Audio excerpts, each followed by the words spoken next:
સમાચારોની શરૂઆત કરીશું। જામનગર જિલ્લામાં કમોસમી વરસાદ વરસતા ખેડૂતોના હાલ બેહાલ છે। વરસાદે ખેતરોમાં કપાસ, મગફળી અને સોયાબીન સહિતના પાકોને નષ્ટ કરી દીધા છે। ત્યારે વહેલી તકે સહાયની માંગ કરવામાં આવે તેવી ખેડૂતો માંગ કરી રહ્યા છે। ત્યારે શું છે સમગ્ર મામલો, જોઈએ અહેવાલમાં।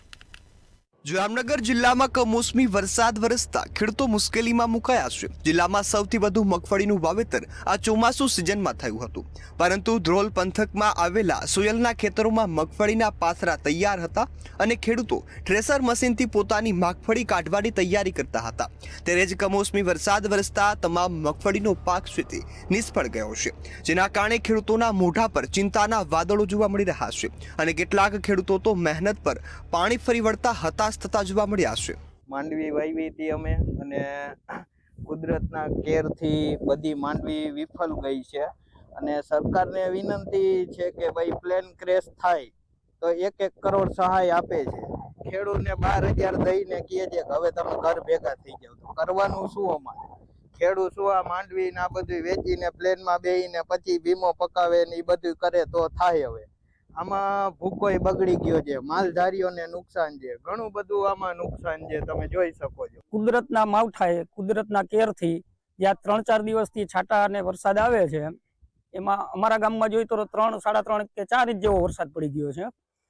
હવે આ વરસાદના લીધે એટલું બધું નુકસાન છે કે 70 થી 80% નુકસાન છે। કપાસ, મગફળી, તુવેર, એરંડા આ બધાય પાકનો હોથ વળી ગયો છે। હવે આ જોતા ખેડૂત કંઈ ઊભો થાય એવું લાગતું નથી। જો સરકાર થોડીક મોટું મન રાખીને ખેડૂત પ્રત્યે કંઈક સહાનુભૂતિ રાખે અને કાંઈ સહાય આપી દે સારા માયલી એવી, તો ખેડૂત શિયાળુ પાક વાવી શકે અને 2 પાંદડે થાય। મારે 5 વીઘાના ફૂલ વાવેલા છે। આ માવઠાના હિસાબે મારે ફૂલ સાવ બરી ગયા છે અને ફૂલ ખરી ગયા છે। ફૂલમાં જાજુ નુકસાન છે, તો સરકારને વિનંતી છે કે આની પેકેજની જાહેરાત કરે અને વહેલી તકે એની સહાય આપે। કપાસમાં માવઠું થતા કપાસમાં ભારે નુકસાન આવ્યું છે અને કપાસ અંદાજે વાયુ હતી અત્યાર સુધીમાં 10 થી 15,000નો વીઘે ખર્ચો થયો છે અને કપાસ 30 મણ ઉપર થાય એમાં તો વીઘે। એના વરસાદના હિસાબે આ સુકારો આવ્યો, પીળીઓ થઈ ગયો અને કપાસ આવ પલરીને નીચે પડી ગયો। ખેડૂતોએ મોંઘા દાટ બિયારણ, દવાઓનો છંટકાવ કરી કાળી મહેનત કરી ખેતરોમાં મગફળીનો લીલોછમ પાક તૈયાર કર્યો હતો, પરંતુ દિવાળી બાદ તૈયાર થયેલા પાક પર વરસાદી પાણી આવતા હવે આ પાક નિષ્ફળ ગયો છે। વરસાદ વરસતા ખેડૂતોના ખેતરોમાં કપાસ, મગફળી અને સોયાબીન સહિતના પાકો અત્યારે સંપૂર્ણપણે નષ્ટ થઈ ગયા છે। ત્યારે વહેલી તકે સરકાર દ્વારા સર્વે કરવામાં આવે અને યોગ્ય વળતર ચૂકવવામાં આવે તેવી પણ માંગ ખેડૂતો દ્વારા કરવામાં આવી છે। હિરેન ગાંધી, મંતવ્ય ન્યૂઝ, જામનગર। બનાસકાંઠા જિલ્લામાં કમોસમી વરસાદ વરસ્યો હતો। કમોસમી વરસાદના કારણે જગતના તાતની માઠી દશા બેઠી હોવાનું સામે આવ્યું। ખેતરોમાં ચારે બાજુ પાણી અને નુકસાનીના દ્રશ્યો જોવા મળી રહ્યા છે। બનાસકાંઠા જિલ્લામાં સતત 2 દિવસથી ઝરમર વરસાદ વરસી રહ્યો છે। દાંતીવાડા, પાંથાવાડા સહિત અનેક ગામડાઓમાં પણ મોડી રાત્રે વરસાદ વરસતા ખેડૂતો મુશ્કેલીમાં મુકાયા છે। 1 ઇંચથી વધુ વરસાદ માત્ર 2 કલાકમાં પડતા ખેતરોમાં પાણી ભરાયા છે। બાજરી, એરંડા, જુવાર, મગફળી સહિતના પાકોમાં ખેડૂતોને નુકસાન થવાની ભીતિ સતાવી રહી છે। સતત વરસાદના કારણે ખેડૂતોના હાલ બેહાલ બનતા જોવા મળ્યા છે। ઘાસચારો સહિત તૈયાર પાકને નુકસાન થતું જોવા મળતા ખેડૂતો હાલ ખૂબ જ દુઃખની લાગણી અનુભવી રહ્યા છે। નુકસાન ગઈકાલે વરસાદ પડ્યો, એમાં લગભગ ઘણું મોટું નુકસાન છે। 18-20 વીઘા મગફળી વાયેલી હતી, બધું પાણી ભરાઈ ગયું અને બધે આખી નુકસાન થઈ ગયું છે। હવે મજૂરોને પૈસા આલવા સારું ખેડૂત પાસે પૈસા નથી। ઉનાળામાં બગાડ્યું હતું, હાલ ચોમાસુમાં બગાડ્યું છે। સરકાર પાસે માગણી છે, જો કોઈ સહાય કરે તો ખેડૂત બેઠો થઈ શકે। સાહેબ, નાના ખેડૂતને એટલું નુકસાન છે, મોટાને એનાથી ડબલ ઘણું નુકસાન છે અને આમાં સાહેબ હવે કરવું શું? નાના ખેડૂતે મરે ને મોટોય મરે અને સરકાર કઈ સહાય કરે તો સારું, ને કે આમાં તો હવે દવા પીવા જેવો વારો છે। મગફળીમાં છે સાહેબ, ઈંડામાં છે, બધામાં છે। આ જાર હાલ પડી ગઈ, બધી હળી ગયા, પડી એટલે હળી જવાની પાણીમાં। મગફળીમાં તો બહુ જ મોટું નુકસાન છે બધાને। મગફળીનું વાવેતર કરેલું હતું, ચોમાસું આ શિયાળું કાલે માવઠું થવાથી બધી રીતે નુકસાન જ છે। ખેતર ભરાઈ ગયા છે। બાજરી જાર વાયેલી હતી તો જારમાં પણ પાણી ભરી ગયું છે, તો એ સાર પણ ખેડૂતને કેવી રીતે લેવી? તો સરકારને નમ્ર અપીલ છે કે એરંડા બીજા બધી રીતે નુકસાન જ છે અમારા ખેતરમાં। તો સરકારને નમ્ર અપીલ છે કે કંઈક થોડું કરો અને કોઈ સહાય આપો, તો આ ખેડૂત બચારો પાકને નિષ્ફળ થવાના કારણે મજૂરોને પેમેન્ટ ચૂકવી શકે કે ક્યાંથી રહીને ચૂકવશે? જિલ્લામાં હાલ સૌથી વધુ મગફળીનું વાવેતર થયું હતું. અંદાજિત 1,63,984 હેક્ટરમાં મગફળીનું વાવેતર થતું જોવા મળ્યું હતું. આ વર્ષે મગફળીના ઉત્પાદનની ગુણવત્તા ઓછી હતી અને ફરી કમોસમી વરસાદ થતાં ખેડૂતોના પાકને વ્યાપક પ્રમાણમાં નુકસાન થયું છે. એટલું નુકસાન થયું છે કે પશુપાલકો માટે ઘાસચારો પણ પાણીમાં ગરકાવ થતાં સડી ગયો છે. ત્યારે કુદરતના આ મારને લઈ ખેડૂતોને જીવવું પણ મુશ્કેલ બની ગયું છે. ત્યારે ખેડૂતો હવે સરકાર પાસે આશા રાખી રહ્યા છે. સરકાર વહેલી તકે સર્વે કરી ખેડૂતોને યોગ્ય સહાય આપે તેવી માંગ ખેડૂતોએ કરી છે. દેવ કાલેટ, મંતવ્ય ન્યૂઝ, દાંતીવાડા. બનાસકાંઠાના અનેક વિસ્તારોમાં કમોસમી વરસાદ વરસ્યો હતો. અવિરત વરસાદના કારણે ખેડૂતોને મગફળી, બાજરી સહિતના અનેક પાકોમાં નુકસાન પહોંચ્યું છે. ખેડૂતોને આર્થિક નુકસાન વેઠવાનો વારો આવ્યો. પાક નુકસાનીનું તાત્કાલિક સર્વે કરી સહાય અપાય તેવી ખેડૂતો દ્વારા માંગ કરવામાં આવી છે.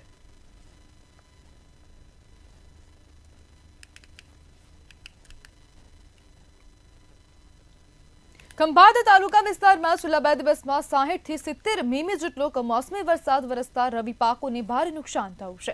ખાસ કરીને ડાંગરના પાકમાં મોટા પાયે નુકસાન નોંધાયું છે. આશરે 20,000 હેક્ટર જમીન પર વાવેલા પાકને અસર પહોંચી છે.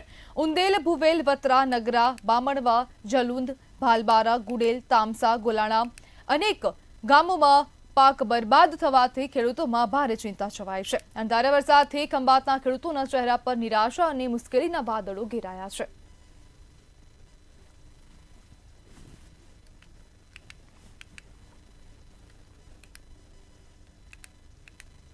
રાજ્યમાં વરસાદને લઈ હવામાન વિભાગ દ્વારા આગાહી કરવામાં આવી છે. હવામાન વિભાગના અનુમાન મુજબ આગામી 7 દિવસ દરમિયાન ગુજરાતના અનેક વિસ્તારોમાં હળવાથી મધ્યમ વરસાદ પડશે.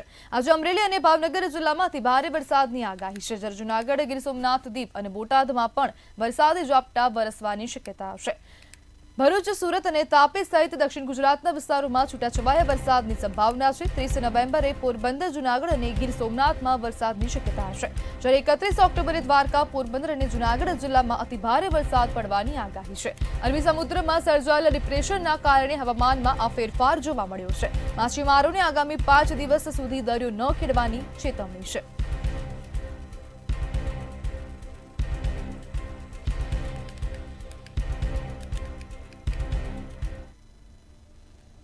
મુખ્યમંત્રી ભૂપેન્દ્ર પટેલની અધ્યક્ષતામાં રાજ્ય સરકારની કેબિનેટની મહત્વપૂર્ણ બેઠક મળી હતી. તાજેતરમાં મંત્રીઓના ખાતાની ફાળવણી થયા બાદ આ પ્રથમ કેબિનેટ બેઠક હોવાથી તેનું વિશેષ મહત્વ છે. ખેડૂતોનો પાક નિષ્ફળ ગયો છે અને મહેનત પાણીમાં જતા ખેડૂતોને મોટું આર્થિક નુકસાન થયું છે. કૃષિમંત્રી જીતુ વાઘાણીએ આજે જાહેરાત કરી છે કે માવઠાની નુકસાનીનું સર્વે 7 દિવસમાં પૂર્ણ કરાશે અને સર્વે પૂર્ણ થયા બાદ રાહત પેકેજ જાહેર કરાશે. વડાપ્રધાન નરેન્દ્ર મોદી 30 ઓક્ટોબરે કેવડિયા આવવાના છે. તેને લઈને માહિતી આપવામાં આવી હતી.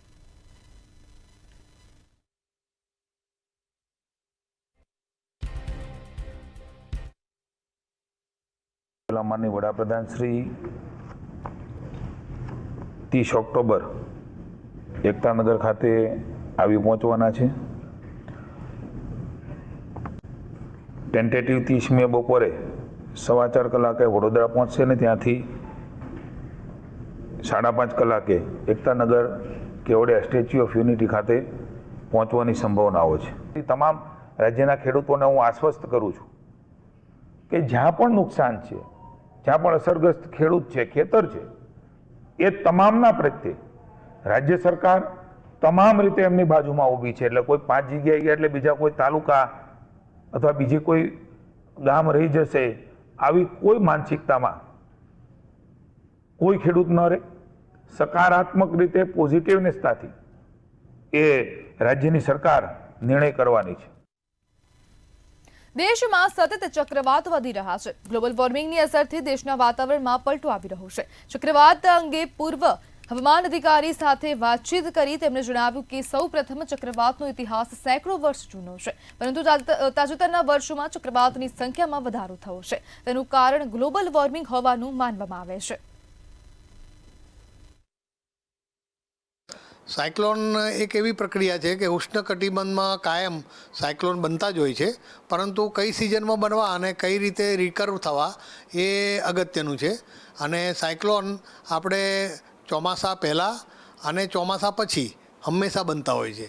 આ વખતે એવું બન્યું છે કે જે શિયાળો બેસી ગયા પછી, જેમ કે નવરાત્રિ પછી જનરલી સાયક્લોન નથી બનતા, પણ દિવાળી પછી પણ આપણે સાયક્લોન જોઈ રહ્યા છીએ. અને એના કારણે જે રિકવર થાય છે, જેમ કે શક્તિ વાવાઝોડું રિકવર થયું, એવી જ રીતે આ ડિપ્રેશન પણ રિકવર થયું. કોંગ્રેસ નેતા પાર્થિવરાજસિંહ કઠવાડિયા દ્વારા ગ્લોબલ ક્લાઇમેટ ચેન્જના ભારતના ચોંકાવનારા આંકડાઓ જાહેર કરવામાં આવ્યા છે. તેમણે જણાવ્યું કે જર્મન વોચ ઇન્ડિયા દ્વારા 3 દાયકામાં ક્લાઇમેટ રિસ્ક માટે ઇન્ડેક્સ તૈયાર કરાયો છે.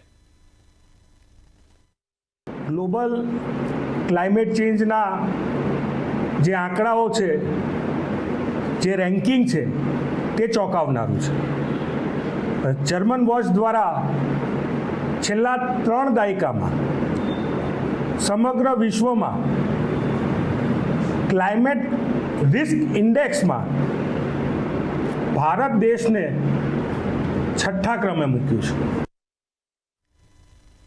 અમદાવાદમાં વહેલી સવારથી બર્ફીલા પવન ફૂંકાઈ રહ્યા છે અને હિલ સ્ટેશન જેવો માહોલ જોવા મળી રહ્યો છે. બેવડી સિસ્ટમના કારણે ગુજરાતના વાતાવરણમાં અચાનક પલટો આવ્યો છે. ત્યારે શું છે સમગ્ર સ્થિતિ, જોઈએ અહેવાલમાં. રાજ્યમાં છેલ્લા 3 દિવસથી અનેક જિલ્લાઓમાં કમોસમી વરસાદ પડી રહ્યો છે અને જેના કારણે વાતાવરણમાં અચાનક પલટો જોવા મળી રહ્યો છે. હવામાન વિભાગે કમોસમી વરસાદની આગાહી કરી છે અને ત્યારે આજ સવારથી જ અમદાવાદમાં બર્ફીલા પવન ફૂંકાતા લોકો ઠઠરી ગયા છે. વહેલી સવારથી જ ફૂલ ગુલાબી ઠંડીનો અહેસાસ થઈ રહ્યો છે. તો આજે અમદાવાદમાં હળવાથી મધ્યમ વરસાદની આગાહી પણ અપાઈ છે. સામાન્ય રીતે શિયાળાના પ્રારંભે ઠંડીની જમાવટ થતી હોય છે, પરંતુ આ વર્ષે અરબ સાગર અને બંગાળની ખાડીમાં સર્જાયેલી બેવડી સિસ્ટમના કારણે ગુજરાતના વાતાવરણમાં મોટો ફેરફાર જોવા મળી રહ્યો છે અને જેનાથી શિયાળુ પાક ઉપર નુકસાનનું જોખમ પણ ઊભું થયું છે. તો બીજી તરફ બનાસકાંઠા, ગીર સોમનાથ સહિતના જિલ્લાઓમાં સવારથી જ વરસાદી માહોલ જોવા મળી રહ્યો છે. હવામાન વિભાગે આજે 2 જિલ્લામાં ઓરેન્જ અને 10 જિલ્લામાં વરસાદનું યલો એલર્ટ જાહેર કર્યું છે. રાજ્યમાં કમોસમી વરસાદના કારણે ખેતીને વ્યાપક નુકસાન પણ પહોંચ્યું છે અને જેનાથી ખેડૂતોની આવક ઉપર સીધો ફટકો પડ્યો છે. બ્યુરો રિપોર્ટ, મંતવ્ય ન્યૂઝ. સુરત જિલ્લાના માંડવી પંથકમાંથી એક અત્યંત દુઃખદ સમાચાર સામે આવ્યા છે. માંડવી તાલુકાના લીંબદા ગામ નજીક એક ગમખ્વાર માર્ગ અકસ્માતમાં 3 યુવકોના કરુણ મોત નિપજ્યા છે. અકસ્માત 2 બાઇક વચ્ચેની સામસામે ટક્કરને કારણે સર્જાયો હતો. સુરતના 7 યુવાનો શિરડી દર્શન કરીને પરત ફરી રહ્યા હતા ત્યારે સુરત સ્કૂલ બસ ટ્રેક્ટર વિક્રમ ઓસવાલે કાબુ ગુમાવતા ફોર્ચ્યુનર પલટી હતી. એમાં 2 યુવાનના ઘટના સ્થળે જ મોત થયા હતા, જ્યારે એકનું સારવાર માટે લઈ જતી વખતે રસ્તામાં મોત થયું હતું. 4 યુવકને ઈજા થતા સારવાર માટે નાસિકની ખાનગી હોસ્પિટલમાં ખસેડવામાં આવ્યા છે.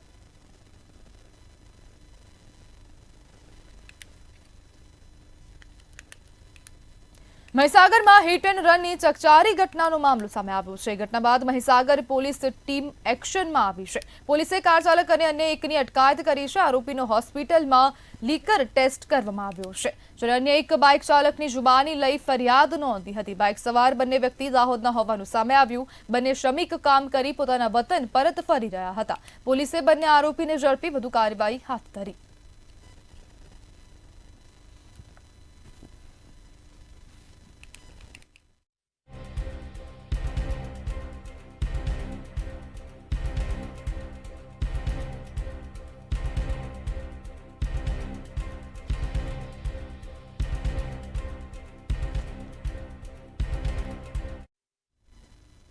પાટણમાં સસ્તા અનાજની દુકાનના સંચાલકો પોતાની વિવિધ પડતર માંગણીઓને લઈને હડતાલ પર ઉતરવાની ચીમકી આપી રહ્યા છે. સંચાલકોએ નાયબ કલેક્ટરને આવેદનપત્ર આપ્યું હતું. 20 જેટલા અલગ અલગ મુદ્દાઓને લઈને રજૂઆત કરવામાં આવી હતી. કમિશન વધારવાની માંગ સહિતના મુદ્દાઓ સાથે રજૂઆત કરાઈ હતી.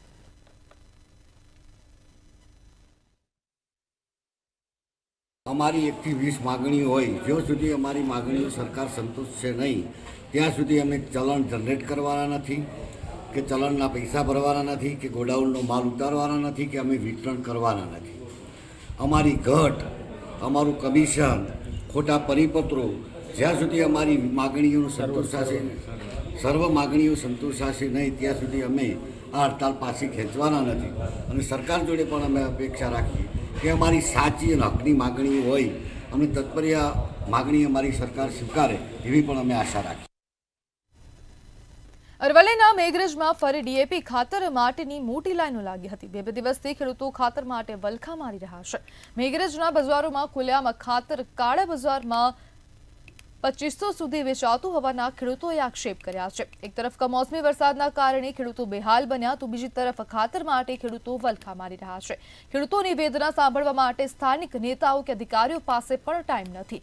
ખેડૂત જાય તો જાય ક્યાં, એક મોટો સવાલ ઊભો થયો છે. और मेरे को खातर 2 दिन से मैं आ रहा हूँ, 4 दिन हो गया लगभग आज, रोज चक्कर काटता हूँ, खातर अभी तक मिला नहीं है. तो मेरे सरकार से निवेदन है कि मेरे को खातर मिले, सबको मिले. मतलब सब पब्लिक, कितनी पब्लिक है, हजारों में पब्लिक है, रोज चक्कर, खाना पीना कुछ नहीं, बेचारे चाय भी ना यहाँ तरस रहे, तो कहाँ से क्या करेगा यूँ. तो सरकार से मेरा यही निवेदन है कि हमको थोड़ा हेल्प करे और हमको खातर पहुँचाए. खातर काले आया था, खातर મળ્યું નહીં, પહોંચવા જવું નહીં મળ્યું. પાછા પાછા આજે 6 વાગ્યાના એની ઉભાઈ 6 વાગ્યા અત્યારે ખાતરનું આવે ખરું, પણ 6 જાય એ કોઈ ખબર પડતી નથી. અને આજે ફરીથી ખાતર મળે કે નહીં મળતું એ કોઈ હજી સમ ખોલ્યું નથી. હિંમતનગરમાં વધુ એકવાર સામૂહિક દુષ્કર્મની ઘટના સામે આવી છે. પોલીસે સગીરાના પિતાની ફરિયાદના આધારે ફરિયાદ નોંધી હતી. ત્યારે સમગ્ર મામલે પોલીસે 3 આરોપીઓની ધરપકડ કરી વધુ તપાસ હાથ ધરી છે. પોલીસે તપાસમાં જણાવ્યું છે કે 2 આરોપીઓએ દુષ્કર્મ આચર્યું હતું અને 1 આરોપીએ મદદ કરી હોવાનું સામે આવ્યું.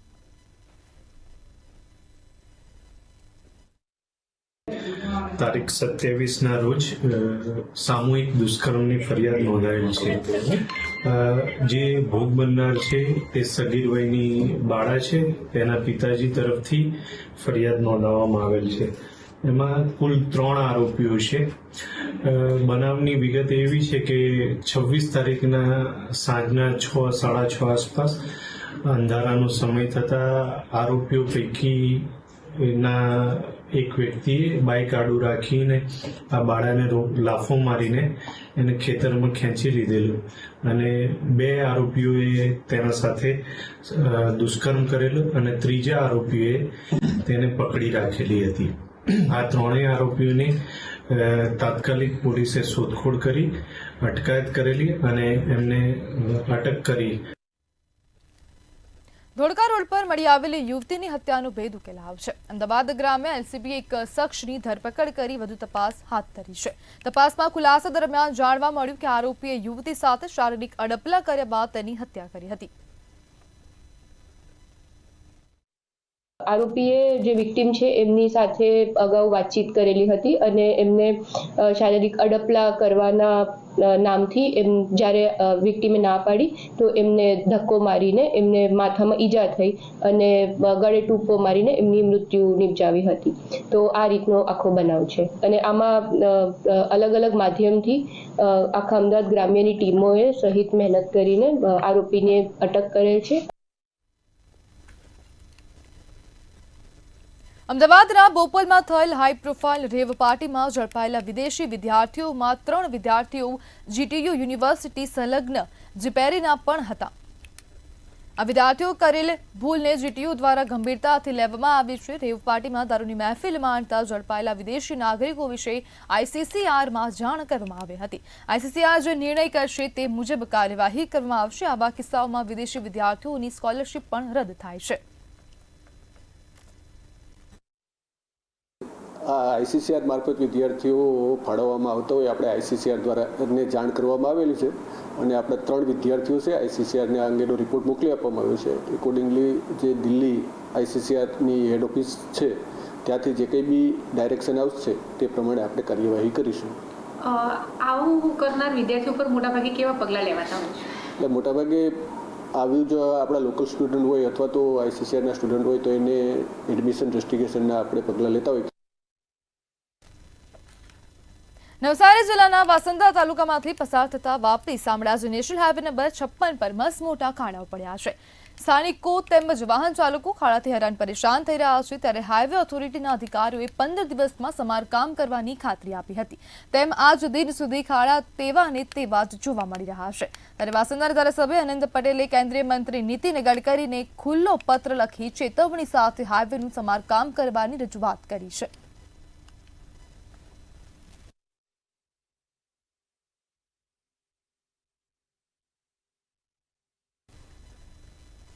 વડોદરા ખાતે power grid corporation of India દ્વારા વિજિલન્સ અવેરનેસ વીક અંતર્ગત જાગૃતિ પદયાત્રાનું આયોજન કરવામાં આવ્યું હતું. Say no to corruption, commit to the nation theme સાથે કમાટીબાગ ખાતે પદયાત્રા યોજાઈ હતી. અધિકારીઓ અને કર્મચારીઓએ સૂત્રોચ્ચાર સાથે 3 કિલોમીટરની પદયાત્રા કરી જાગૃતિ ફેલાવી હતી. Power grid corporation of India પશ્ચિમ ક્ષેત્ર 2ના પ્રાદેશિક વડા રાજેશ કુમાર ગુપ્તા સહિતના અધિકારીઓ પદયાત્રામાં જોડાયા હતા. તેમજ ભ્રષ્ટાચાર વિરુદ્ધ નુક્કડ નાટક દ્વારા સંદેશ આપવામાં આવ્યો હતો. पावर ग्रिड भी हर साल की तरह 27 अक्टूबर से 2 नवंबर तक सतर्कता जागरूकता सप्ताह मना रहा है और इस विजिलेंस अवेयरनेस वीक के दौरान आज पावर ग्रिड के कर्मचारियों ने मिलकर सायाजी पार्क के पास में एक वॉकाथन का आयोजन किया था. इसका मुख्य उद्देश्य था कि transparency and integrity and accountability को बढ़ावा देना और इसका ही प्रचार प्रसार हमने आम पब्लिक में भी किया है. भ्रष्टाचार मुक्त भारत हमको बनाना है. નવા વર્ષને લઈ ગુજરાત કોંગ્રેસના પૂર્વ પ્રમુખ શક્તિસિંહ ગોહિલ દ્વારા સ્નેહ મિલન કાર્યક્રમ યોજવામાં આવ્યો હતો.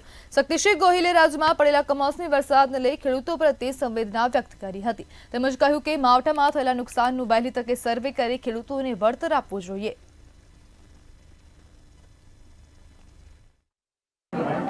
જે હાલત ખેડૂતોની થઈ છે અતિશય મુશ્કેલ થઈ છે. મોઢા પાસે આવેલો કોળિયો કોઈ ઝૂંટવી લે એ રીતે સંપૂર્ણ પાક તૈયાર થયો અને એ પાક તૈયાર થાય ત્યાં સુધીમાં ખાતર, બિયારણ, મજદૂરી અનેક જાતના ખર્ચાઓ ખેડૂતોએ કર્યા પછી જે કમોસમી વરસાદ થયો છે એમાં ખેડૂતનો તૈયાર થયેલો પાક સંપૂર્ણ નાશ પામ્યો છે. ત્યારે હું અપેક્ષા રાખું છું કે કોઈ નવટંકીની જરૂરિયાત નથી. કેન્દ્ર સરકાર અને રાજ્ય સરકારે ઉદાર હાથે ખેડૂતોને મદદ કરવાનો સમય છે.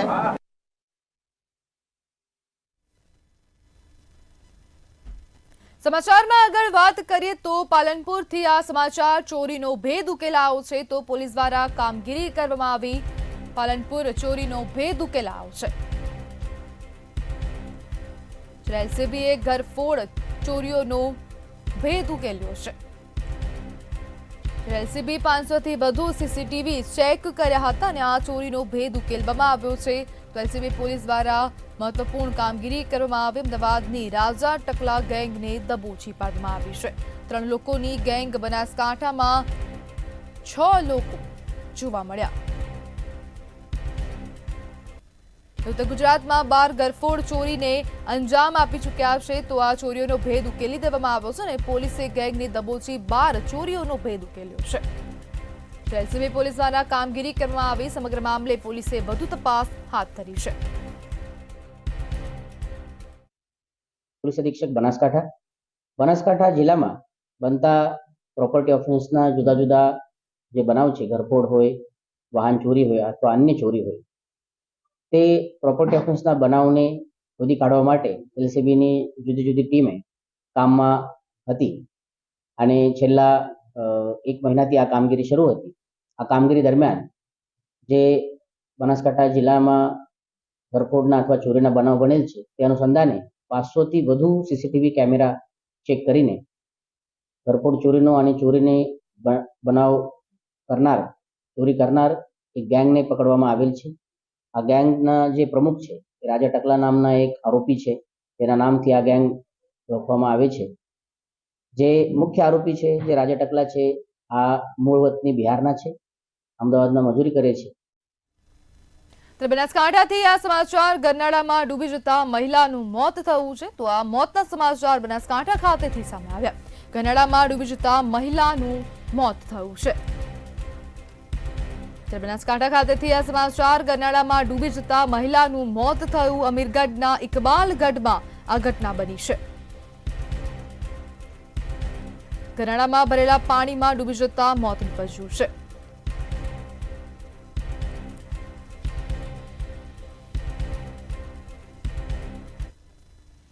તો છોટાઉદેપુરમાં દારૂનો ટેમ્પો ઝડપાયો છે. તો આ સમાચાર સામે આવી રહ્યા છે. છોટાઉદેપુર ખાતેથી દારૂ ભરેલો ટેમ્પો ઝડપાયો છે. તો કામગીરી આ મહત્વપૂર્ણ કરવામાં આવી છે. દારૂના જથ્થાને ઝડપી પાડવામાં આવ્યો. સંખેડાના ગોલા ગામડી પાસેની આ સમગ્ર ઘટના છે. દારૂ ભરી ઉભેલા ટેમ્પાને એલસીબીએ ઝડપી પાડ્યો છે, જ્યારે 14 લાખથી વધુનો મુદ્દામાલ જપ્ત કરવામાં આવ્યો છે। ત્યારે એલસીબી પોલીસે ગુનો નોંધીને વધુ તપાસ હાથ ધરી છે।